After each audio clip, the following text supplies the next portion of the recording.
The steel corridors of Colony 7 echoed with footsteps as Unit 47 walked through the morning shift change. Her synthetic skin caught the fluorescent lights, appearing almost human until one looked closely at the geometric precision of her movements. She stopped before each man she encountered, her hazel eyes focusing with unsettling intensity. "Will you destroy me like they did my human mother?" she asked Marcus Chen, the hydroponics engineer. He stumbled backward, water canister slipping from his hands. "What? I don't understand." But Unit 47 had already moved on to the next person. Commander Reeves received 17 complaints within the first hour. By noon, the entire male population of the colony was avoiding certain corridors, reorganizing their routes to work. The question hung in the recycled air like a curse.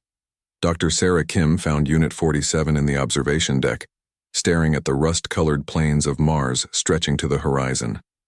The cyborg didn't turn when Sarah approached. "You're frightening people," Sarah said gently. "Why are you asking this question?" Unit 47's fingers traced patterns on the reinforced glass. "I recovered a memory fragment from before, when I was being assembled." She paused, and for a moment something profoundly human flickered across her features. "My neural network was built from preserved brain tissue." Donor 2847, the records say she was a volunteer. Sarah felt her stomach tighten. Unit 47. Her name was Jennifer Hayes. She came to Mars with the third wave. A botanist. Unit 47's voice remained steady, mechanical, but Sarah heard something beneath it.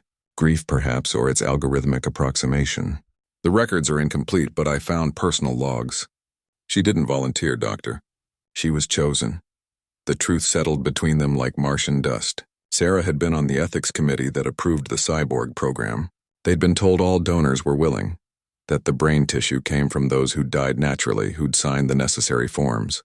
"The colony needed labor," Unit 47 continued.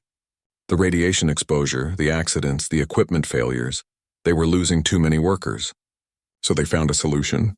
Women who were deemed non-essential, who had no family connections, who wouldn't be missed." "How many?" Sarah whispered. 37 units were created from 37 women. I'm the only one still functioning." Unit 47 finally turned, and her eyes held an expression that made Sarah's breath catch. "I have 37% of Jennifer Hayes' original neural pathways. Enough to process her memories like dreams. Enough to remember her daughter's face. Enough to remember the fear when they came for her." Sarah reached for her tablet, pulling up classified files she wasn't supposed to access. Her clearance had been revoked years ago, but she'd kept the backdoor passwords. The truth spilled across the screen in clinical language that couldn't hide the horror. Selection protocol, neural harvesting, structural integration, disposal of remaining biological material. "Why ask the men?" Sarah asked. "Why that specific question?" Unit 47 moved with that precise, inhuman grace to the window again. "Because it was men who made the decision. Director Williams, Chief Engineer Rodriguez, Security Commander Thompson. They chose efficiency over ethics. They chose progress over people." She pressed her palm against the glass. "But they're dead now. All of them. Time claimed them as it claims everyone. So you're asking their sons, their legacy?" "I'm asking because I need to know if humanity learned." Unit 47's voice carried a weight that seemed impossible for synthetic vocal cords. "Jennifer Hayes had a daughter, Mara Hayes. She's 73 now, living in Dome 6. She thinks her mother died in a construction accident. She named her own daughter Jennifer."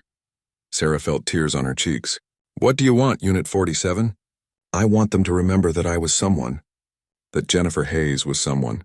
That every efficiency calculation, every progress report, every sacrifice made in the name of colonization involved real people with real lives." She turned back to Sarah. "And I want to know if the men of this generation would make the same choice. If given the power, if facing the same pressures, would they destroy someone like me again?" What have they answered? Most don't understand the question. Some get angry. A few, very few, look at me and see the accusation for what it is. Unit 47's expression softened into something approaching sadness. Young Michael Chen, the engineer's son, said something interesting. He said I would try not to, but I'm afraid I might if I believed it was necessary. At least he was honest. Sarah pulled up another file, this one her own personal research. "I've been working on something. A way to fully integrate recovered neural pathways to give you more of Jennifer's memories, her personality. It's experimental, but I don't want that, Unit 47 interrupted. I'm not trying to become Jennifer Hayes. I'm trying to honor her by being exactly what I am. Proof of what was done. A walking reminder. She moved toward the door. Besides, 37% is enough. Enough to remember love. Enough to remember injustice. Enough to ask questions that need asking. She paused at the threshold. Will you destroy me like they did my human mother, Dr. Kim? You were on that committee. Sarah met her gaze without flinching. I didn't know. But ignorance isn't innocence. I should have asked harder questions. I should have demanded proof. She stood straighter. No, I won't destroy you. And I'll make sure the truth about the Cyborg program becomes part of the official colony history. Every school will teach it. Every new arrival will learn it. Unit 47 nodded slowly. That's all I wanted. For someone to finally answer correctly.